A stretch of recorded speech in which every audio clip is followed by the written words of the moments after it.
Chapter 10, Cell Division and Cancer.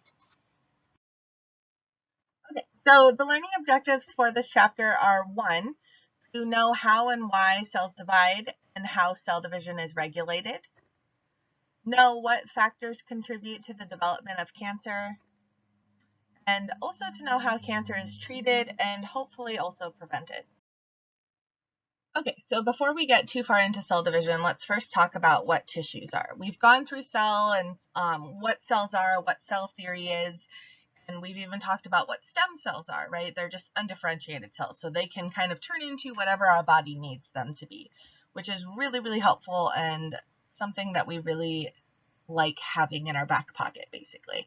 So a tissue is an organized group of different cell types that are working together. So there's different cell types that are in these tissues. Say if you're looking at skeletal muscle, smooth muscle, nervous tissue, connective tissue. Don't get a tissue confused with an organ. So an organ is where we have multiple types of tissue that form some functional unit, basically, that has one particular function that it does. So an organ would be, for example, your kidney or your lungs or liver or heart, something like that. That's an organ. Whereas tissue are what you see here, these different tissues of the body that are organized in different cell types. Okay. Now we're going to get into cell division. And cell division, much like it sounds, is just the process by which a cell reproduces itself. Why do our normal healthy cells divide?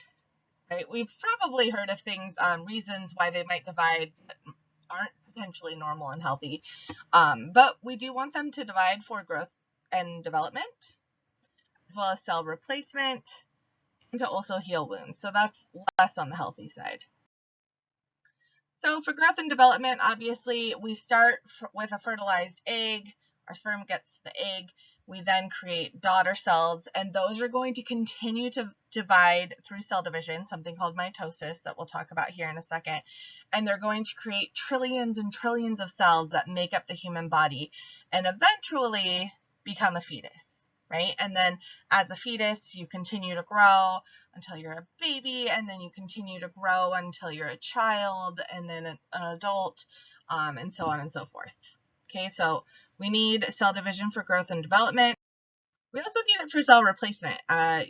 We might not think of ourselves necessarily as constantly dividing, but a lot of our cell types are, and a lot of them have a finite lifespan. Some of them can last longer than others, but for the most part, if a cell is dying off or if we have some issue, then we're going to start making new types of those cells and replace the dying cells so that we can continue having healthy tissue.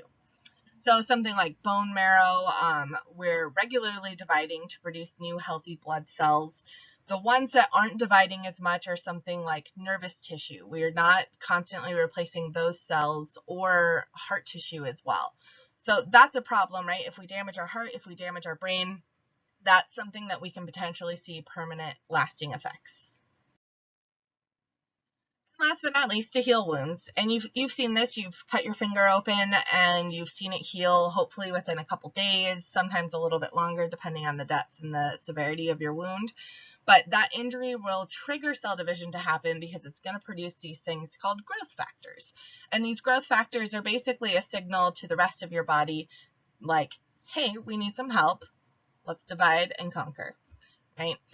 So those are the reasons that we want to have cell division.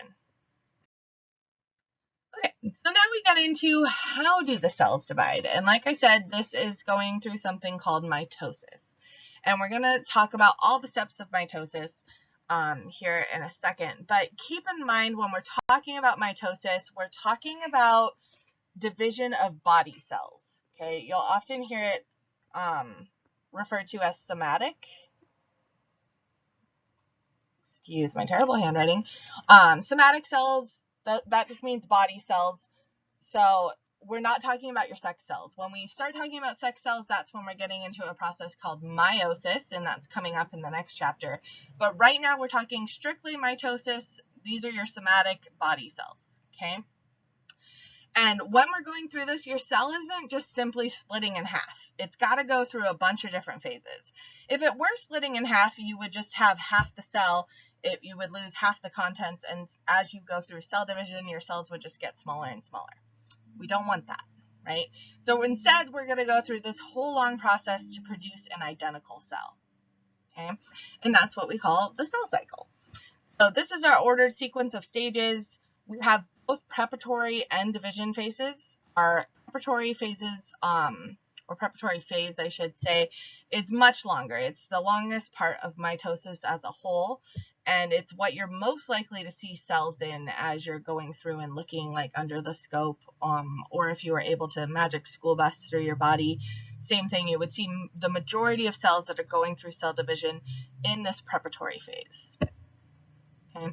And again, this is when we're turning one cell into two identical cells. Okay. So with the preparatory phase, what we're going to do is we're going to first make it nice and big, and then we're going to copy all of our cellular contents, duplicate all of our organelles, our DNA, the cytoplasm, and then each new cell is going to have the same amount as the original cell. So we've got to make a double of everything. Okay. This preparatory phase is called interphase. Interphase is then divided into 3 different phases. Technically, almost 4. So the 3 that we're always going to talk about is G1, S, and G2. Keep in mind, before G1, there's something called G0 or G sub O, and that's kind of our initial G. You'll see it here. So this is our G sub O, and again, we don't really talk about it too much. This is basically, it's not really considered part of interphase because this is when our cells are just sitting pretty, right? They don't need to be going into cell division, so they're just chilling, and they're waiting to get some growth factors that come in here and signal, hey, time to divide, and then we're going to start going through interphase, which are these green steps here. Okay, so we're going to go through G1, S, and then G2. So G1, what we're doing is we're making that cell nice and big. So we're doubling it in size. We're making lots of extra cytoplasm, all of that aqueous solution inside the cell. And then we're going into S phase. S phase is when we're going to replicate our DNA. Again, we've got to go through and replicate everything that we had before to make 2 of them so that we can divide it into 2 cells. So in replicating the DNA here, what we're doing is we are replicating our chromosomes. So what we're essentially getting at the very end of the S phase within interphase is we're getting 2 identical DNA molecules known as sister chromatids. So you can see here we have our individual chromosomes up here. We're going through S phase, we're duplicating all of these, and then we have what are called sister chromatids down here. And they're like these nice little X's that are connected here in the center. And that center is called a centromere, and that's basically what's just holding them together. And that is eventually going to be separated into different cells. Okay, so we've gone through S, we've replicated all of our DNA. We've got identical sister chromatids at the end of it. And now we're going into what's called our G2 phase. This is kind of just like all the final checks and balances. Do we have everything ready for mitosis? So this is the full prep phase. Now we're going into the division part. Okay. So we refer to this whole thing, including the prep phase, as mitosis. So keep that in mind. Mitosis really can combine interphase, mitosis, and then cytokinesis at the very end. But within mitosis, we have a few different steps as well. And what's happening in mitosis is that we're dividing our chromosomes up evenly. We're separating those sister chromatids at the centromere. And this is basically when our chromosomes are going to go through this really pretty cool dance, which I guess is kind of subjective. But if you go and watch videos of this, whether you watch animations of it through your book, or maybe go Google or YouTube some of these videos, it's pretty neat to watch in real time. And it does look a little bit different than what you'll see in some of these animations, but you can still get the gist of it. And it's something that's really neat to see happening under the scope. Okay. Cytokinesis is the very last step. This is when we're actually dividing those two cells. Each one is going to have its own DNA, and we're turning it into two daughter cells. Okay, so let's go through the process of mitosis all in one go here. So again, we're starting with interphase. That's our prep. We're going through G1, S, and G2, right? And when we're looking under the scope, it's kind of hard to differentiate what part of interphase we're in. So regularly when you're looking under the scope, you'll see what you see here on the left side is that all of our chromosomes are kind of loosely gathered in the nucleus. It's like this big bowl of pasta. So you're not really going to see anything in particular happening here. You're just going to see that it's getting ready. And by it getting ready, it just looks like a big mess of chromosomes. Once it's ready, then we're going to start going into mitosis. Okay, so here's where we prep, and now we're getting into mitosis. Okay. The first phase of mitosis is called prophase. Prophase here is when we start seeing our chromosomes begin to coil up a little bit. You can also kind of see the nuclear membrane on the outside here is starting to kind of disassemble. And then these little microtubule fibers are also beginning to form what is called the mitotic spindle. Okay, and this is going to be important in how we separate these chromatids from each other so that we can put them into each daughter cell. Okay. Next phase is metaphase. So when you think of meta, try not to think of this huge Facebook conglomerate, but instead think of the middle. And what we're doing here is we are lining up all of our chromosomes right into the middle of the cell. And all of those microtubule fibers are kind of forming on the opposite ends and attaching to the sister chromatids right here in the center at the centromere. Okay. So these microtubules have now officially formed what we call the mitotic spindle. Next, we have anaphase. Anaphase now, our microtubules here are starting to shorten. So you can see how long they are over here. We've now shortened them, and that's essentially pulling those sister chromatids apart. So we're now separating them and kind of bringing them to the end. So you can see here what it looks like in the actual cell. We've got everything in the middle over here on metaphase, and now our microtubules are shortening, bringing all of those sister chromatids, or now chromatids, to the side. Okay. Up last, within mitosis is we have something called telophase. This is when our daughter cell nuclei are actually formed. So it kind of looks like this little, like, we're almost there, but we're not quite. We need to actually do the separation, but we've got it mostly in the bag, right? This is when our identical sets of chromosomes have officially reached each pole. Our microtubule spindle fibers that we had over here are kind of disassembling. They're mostly gone. And then we're starting to get a nuclear membrane around each set of chromosomes that's forming the nuclei in each of these daughter cells. So everything's kind of coming together, and then we're ready for the very last step in this whole process, which is called cytokinesis. So cytokinesis is when the cytoplasm actually divides and then the daughter cells are formed. Okay. And again, we'll talk about, you'll see a little bit more of that in the lab lecture as well, and as you're going through that whole activity.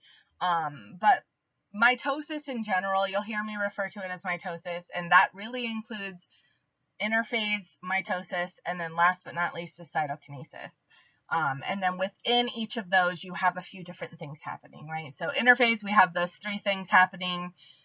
Mitosis, we have those different stages: prophase, metaphase, anaphase, and telophase. You can kind of remember it if you want as PMAT. Prophase, metaphase, anaphase, telophase, that's within mitosis. And then last but not least is cytokinesis, and that's kind of when we're chopping those cells in half and actually making them into two separate daughter cells. Okay. So that is our whole stage of mitosis. You'll see here mitosis in this diagram is just including the cytokinesis, right? And then we've got G sub O that we're just kind of waiting in that limbo, waiting for growth factors. So now we're going to go through, we know what the cell division cycle is, or what the cell cycle is.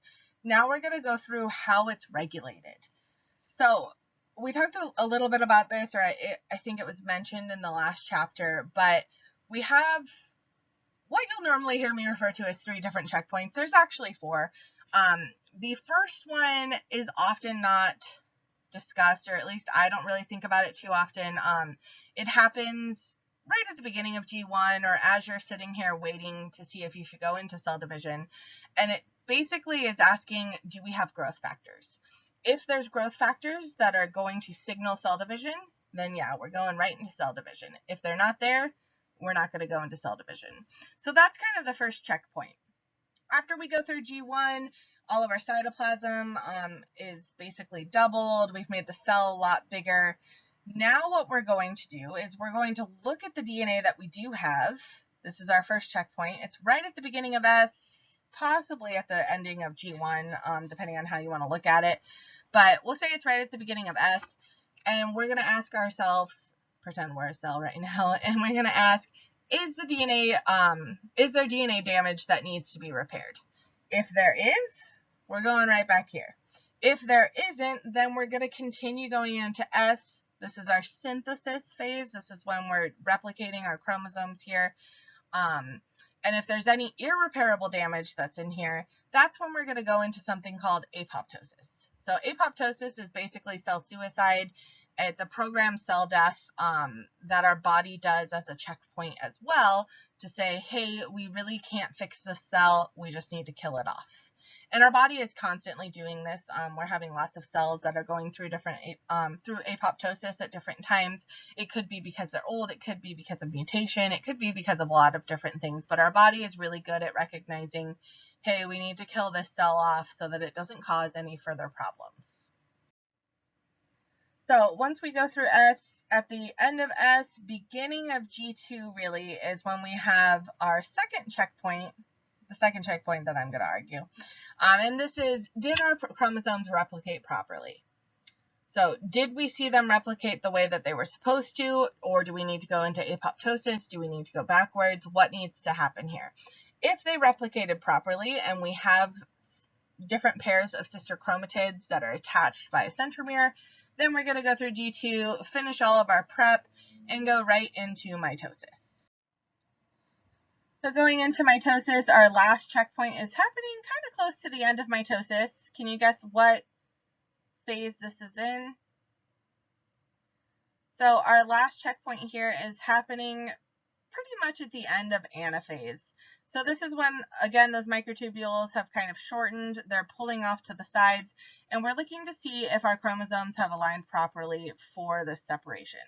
So sometimes this is happening, it depends on who you ask, somewhere around metaphase or anaphase. Sometimes we think of this checkpoint closer to metaphase when they're initially lined up, and then they're going to be pulled in different directions, but for our purposes, we'll go with anaphase. So those are the different cell cycle checkpoints that we have. Again, it's very tightly regulated so that we don't come into issues. And if we do come into issues, that's when we can either backtrack or again go through something called apoptosis to actually kill off that cell and make sure that we're monitoring our progress through the cell cycle and preventing cells from moving into the next phase if there's going to be a problem. Okay. If there are problems and we're skipping checkpoints, that's when we're going to get into cancer. Okay, that's how mutations can arise, and if we build up enough mutations, then again, we're getting into cancer. Okay, just quickly going over apoptosis again.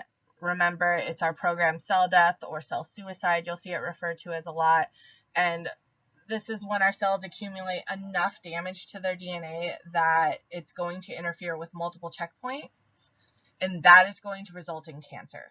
Okay, that's why we go through apoptosis, is to kill that off and make sure that that damaged DNA doesn't interfere with those checkpoints and continue going forward, is we want to kill it off at the source so that we don't go into cancer, which is just unregulated cell division. Okay. Cancer isn't, unfortunately, new to all of us. All of us have probably known someone who's had cancer, or possibly had it yourself, whatever it might be, but we've heard of cancer before. So now we're going to kind of go into what it actually is, what's happening in your body, how we can prevent it, what treatments are out there, that kind of thing.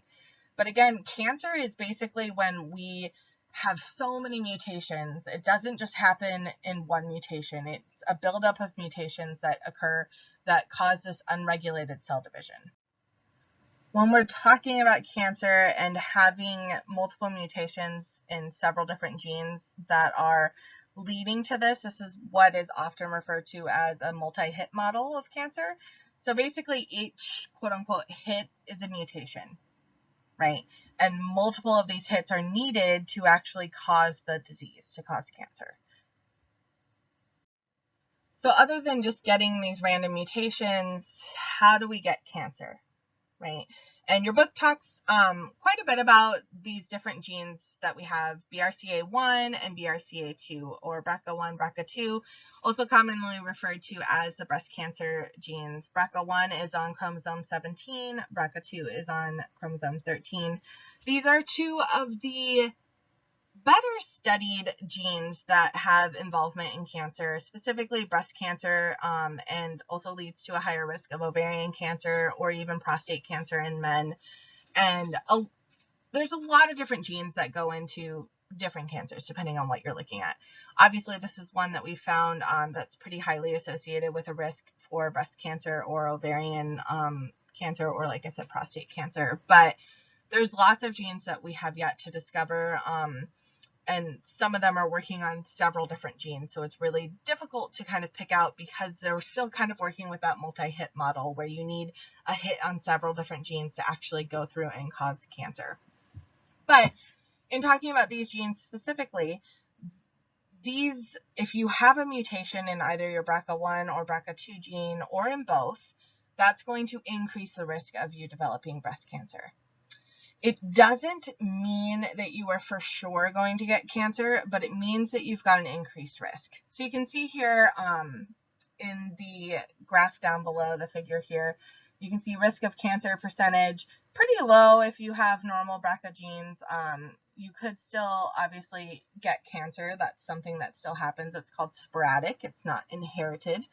But if you have a mutation in your BRCA1 or your BRCA2 mutation, or BRCA2 gene, then you are at a much higher risk of getting breast cancer by the age of 70 or ovarian cancer by the age of 70. Why do we hear about cancers in older patients? That also has to do with the multi-hit model, right? So it takes one hit. So let's say that your mom has a mutation in her BRCA1 and she's going to pass that down to you. So you also have this mutation in your BRCA1. So you're at an increased risk, but you just have one mutation right there. It's not a big deal. It's just going to be something that you watch and look for over time. But if you have that, it's going to build, right? So as you get older, you have an increased risk of mutation. Our DNA does mess up from time to time. Sometimes we have mutations that are caused by different environmental insults, whatever it might be. And because of that, we're just building on these hits. And over time, we're getting more and more hits, which is why we normally see cancer in people that are older. Or if you live long enough, you're very likely to experience some sort of cancer because you're just going to be accumulating these mutations in different genes. Okay. As I said before, there's either sporadic cancer or inherited cancer. And you can see here, like looking at just breast cancers, 90 to 95% are acquired mutations. So these are sporadic. They're in genes that contribute to breast cancer, whereas we're looking at about 5% that we're getting through inherited mutations in either BRCA1 or BRCA2. Okay. And same thing with other cancers. We've got about a 5 to 10% chance of inheriting mutations in these genes that are contributing to cancer. So it's not nothing. It's something to look at and be aware of. It's something that, it's a good reason to know your family history. Even some of these things like 23andMe, something that can be a powerful tool for you to use. And it's often something, if you're, let's say your mom does have breast cancer, it's probably something that you want to be screened for, especially at an earlier age, to know whether or not you're already at that higher risk. If you are at that higher risk, there's things that you can do and screenings that you can do more often to make sure that you're really staying on top of it. But the vast majority of cancer, 90 to 95%, with most cancers, including breast cancer, is coming through acquired mutations. So it's coming through a lifetime of events, of mutations that are occurring, whatever it might be, whether it's because of environmental insults or some issues with your DNA repair. Okay. So how does cancer actually develop? So like I said before, there's hundreds of known genes and probably hundreds of unknown genes as well that can contribute to cancer when they're mutated, right? And most of these can be categorized two ways. So we have one called a proto-oncogene and one called a tumor suppressor gene. So we'll go into what each one of those are right now. But proto-oncogenes, these are the genes that code for proteins that help normal cell division. So proto-oncogene isn't a bad thing. We need them. This is like our cell go signal or our divide signal. You can think of it as kind of our accelerator, right? So this is what is telling your cells, go, go, go. We need to make more cells. We need to keep going into division. And if we have a normal proto-oncogene, these proteins are functional and they're telling you to go at the right times, right? So they're signaling cell cycle progression when we have those growth factors present that are saying, okay, yeah, it's time to go. On the other hand, if we have a mutated proto-oncogene, those are often referred to, or those are referred to as oncogenes, which literally means cancer causing, right? What happens if they are mutated is that they're permanently turned on. So if we're remembering that our proto-oncogenes are the accelerator, this is like you're all of a sudden in a car that is just accelerating completely to the floor and you have no control over it. So these guys are overactive now and they're saying go, go, go, go, go. Whether or not there's growth factors present, they're just continuously dividing your cells. Which, if you have cells that you need to be repairing, if you have DNA damage that's happening and you're skipping those cell cycle checkpoints, which is often happening when you have these things saying go, go, go, then all of a sudden we're creating lots of cells that we don't want, that we don't need, and that we don't like in our body, right? So we're permanently activating and signaling cell cycle progression, even in the absence of these growth cycles, and we've just completely accelerated cell cycle division, and that's when we have these oncogenes. The other kind of gene that we have very often in cancer develop is a tumor suppressor gene, okay? So this is like our stop signal. This is our brakes in the car. So these guys are coding for proteins that monitor cell cycle progression as well, but these ones are the ones that say, hey, stop, we got to go backwards, okay? So if we've got, let's say, a normal BRCA gene, and we know that we have DNA damage that has occurred. If we have a normal tumor suppressor gene in there, this is going to throw up the stop signal and say, hey, stop. We know that our normal cell division, our DNA damage is repaired, and then we're going to keep dividing normally.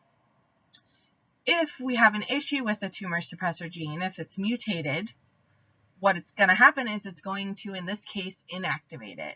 And that's what's going to cause cancer, is now we're not going to have that DNA damage being repaired, so that instead we're going into that, what we just saw, that go, go, go, and we're having uncontrolled cell division. So these cells are dividing despite unrepaired DNA damage. So now we're getting lots of different mutations that are accumulating with every different round of division, okay? It could also potentially go into apoptosis, but apoptosis is regularly facilitated by these tumor suppressor genes as well. So if apoptosis is being prevented, then we're just going straight into this scenario of uncontrolled cell division. And this is something that regularly does happen in BRCA1 and BRCA2. These genes specifically are programmed to repair DNA. So when there's an issue or a mutation in BRCA1 or BRCA2, it means that that person is going to have a compromised system their whole life. They're not going to be able to repair their DNA like a normal person. Okay, so if you have only one functional copy of that, it means that you've got a lower capacity to repair DNA like that. Hopefully, if you're getting a mutation like that, you're only getting one from one of your parents versus having two of those. So again, this kind of mutation, it doesn't guarantee that you're going to have cancer, but it does increase your risk. So if it's something that runs in your family, I definitely encourage you to be screened for it at an early age. Okay. So we either have our proto-oncogene, our go, our accelerator, or we have our tumor suppressor gene, our stop signal, our brakes. Okay, and if either of those is ignored, I shouldn't really say ignored, but if either of those has an issue and there's a mutated gene that's associated with those, then we're going into either uncontrolled cell division with the proto-oncogene, or we're not repairing DNA with the tumor suppressor gene. So remember that multiple hits, that's again a reason why we have multiple hits, is that you can have some that are proto-oncogenes, you can have some that are tumor suppressors, and kind of in combination, that's what really goes into causing cancer or developing something like a tumor, right? A tumor is just a mass of cells that results from uncontrolled cell division. So it's like this big lump of cells, and it can either be benign, which is what we ideally want. That's our non-cancerous tumor here. Okay, or it can be malignant. This is what we don't want. This is when it's cancerous and those cells can potentially spread all over the body. If they are spreading all over the body, or they're going to certain organs or tissues, that's what we refer to as metastasis. If something is metastasized, it means that it has spread to other areas of the body, and it's spreading the cells we don't want it spreading, which are our cancer cells. Okay. Again, these tumors are developing in stages as a mutation. It's not happening with one mutation, it's accumulating over time. So again, more than a single mutation to cause cancer. If you have an inherited higher risk, then you might be someone who starts here. So let's say that you have inherited this BRCA1 mutation. So if you have it here, that means that your DNA is not going to be efficiently repaired. So you're going to be getting some additional mutations that happen over time because you're not repairing it, right? They're not repaired, and so you're not correcting all of these replication errors, and that is then going to actually produce an oncogene. So now we're making it from a proto-oncogene into an oncogene, and we're turning it on, and we're just pressing that accelerator down. Okay, so now all of our cells are going to divide more often, and they're not going to be going through those normal cell cycle checkpoints that regulate our cell division. So they're going to begin to pile up into a tumor here. Okay, and again, we can have a benign tumor, so this might be something that happens and it's really not an issue yet, but then let's say we add an environmental insult. So let's say that we add smoking. So now smoking, we're going to, instead of just mutating our proto-oncogenes, now we're going to mutate our tumor suppressor gene. Okay, so now we're on the go, and now we've failed to correct any mutations or go through apoptosis, our cell death, and the mutations are just going to continue going through. We're just going to be feeding them through that cell cycle over and over and over. And now we've lost contact inhibition. So contact inhibition is something that normal cells have that prevent them from dividing once they have filled a space and they're in contact with their neighbors. Okay, so normal cells have something called contact inhibition. Cancer cells do not. So if they do not have contact inhibition, basically they're just going to take over the whole neighborhood. They don't have a neighbor stopping them and saying, whoa, back off my property. So now they're just going to be growing on top of each other, growing and growing and growing, and then it may or may not ever stop depending on how soon you catch it and what treatment's available. Normal cells also usually require there be some anchorage dependence. Anchorage dependence just means that basically these cells need to be connected to a tissue. cancer cells usually lose this constraint. Okay, so instead of being able to attach to a tissue, now they can just grow on top of each other like this. So they've both lost contact inhibition. Their neighbors don't care that they're moving in and piling on top of each other. And they also do not have anchorage dependency. So they're just going to keep going and going. So they're going and going, they're growing on top of each other. We've lost contact inhibition, we've lost anchorage dependence. We no longer need to be on this tissue. Now we're going into this malignant cell territory, this malignant tumor that we don't want to be in, right? We're able to invade surrounding tissues, so we're metastasizing, spreading to nearby locations, and the cells of this tumor are now also going to promote a new blood vessel growth. So new blood vessel growth is a way for these cells basically to get the oxygen and nutrients that they need to continue growing. This process is called angiogenesis. Okay, let me write that out for you. This is in your book, I believe, but I don't have it on here. Okay, so angiogenesis, that is the process by them forming new blood vessel networks so that they can get oxygen and nutrients to this area of the tumor so that they can actually continue to grow, which is not what we want, right? And that's why when you see a tumor on a body, you actually see some big mass, and a lot of times you'll have a lot more blood flow there, and it's not necessarily a good thing. It means that we're feeding uncontrolled growth of a cancer that we do not want to happen. Okay. So cancer is bad, right? We don't want cancer. We don't want to have to treat it. But if we do, luckily, we're getting better at finding different treatments. So you've probably all heard of these cancer treatments. They're very common. They're some of the first ones that we go to, and a lot of times is we have chemotherapy as well as radiation therapy. So chemotherapy, we're using toxic chemicals to kill cancer cells. And basically what's happening is they're interfering with one or more steps of the cell cycle. Okay. Radiation therapy, now we're using ionizing radiation. And again, we're focusing it usually on, say, a tumor, and that's damaging our DNA and these dividing cells.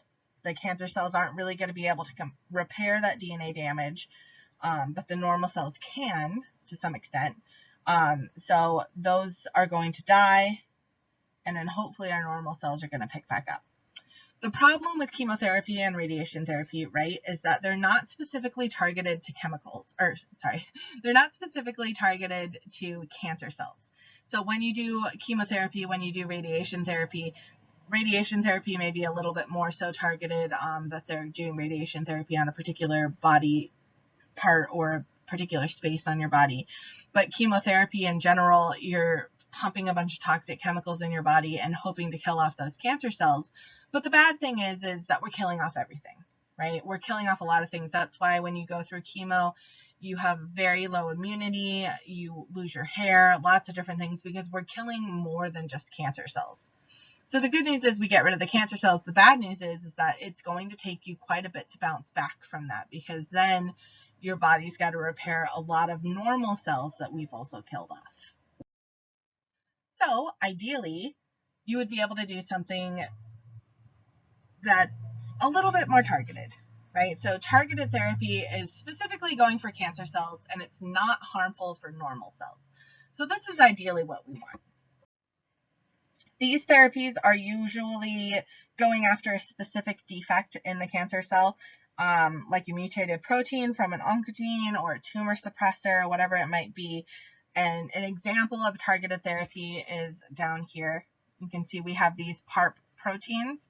They are repairing single-stranded breaks in DNA. So when we use these PARP inhibitors, what they're doing is they're blocking the activity of an enzyme that's contributing to DNA repair, so that our normal cells that are functioning with BRCA proteins can actually repair our DNA damage in the presence of these PARP inhibitors, but the BRCA mutant cells can't. So those are going to die off. Our cancerous cells that cannot go through and recognize DNA damage, those ones are going to die off, whereas our normal cells are actually going to be able to continue to live and thrive and go through cell division. So we'll see that the tumor cell is going to die because of this, because it's going to have catastrophic DNA damage and it's just going to pass out and not continue replicating. That's one example of a target therapy. We also have something called immunotherapy. Immunotherapy is also very promising. There's new research coming out on it all the time, and this is where we're using the immune system to recognize cancer cells. Oftentimes, like you'll see down here, is that cancers can evade the immune system because they have a little molecule on the surface that signals immune cells to leave them alone. So it's basically like they're kind of masking themselves to get into our immune system, and they're sneaking into the show, right? So immunotherapy, what it'll do is it'll use antibodies to block those cancer molecules so that the cell can actually recognize, and then the immune system can kill off that cancer cell. So we're essentially taking away its opportunity to be able to sneak into our immune system and, live for free and continue to divide uncontrollably. Keep in mind with these different treatments, some treatments are more effective than others, right? So when we're talking about immunotherapy, these are really good for things like melanoma, lung, kidney cancer. It's been really effective for these types of cancer, but you're not going to get that effectiveness in all cancer types as of now. And part of that is because we're still discovering what genes are contributing to different cancers, and we're finding new things every day through all this cancer research.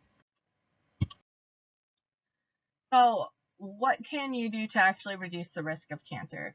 We don't want cancer, obviously, and I would say all of these are probably pretty obvious, right? And your book goes in to talk about a little bit more of them as well. But one, smoking and tobacco use is obviously a huge factor contributing to cancer, not just lung cancer, but several different cancers, as well as eating healthy, maintaining a healthy weight, get vaccinated. This isn't specifically talking about the COVID vaccine. This is more so referring to things like hepatitis B or the HPV vaccine that I think you have to get before you're 26.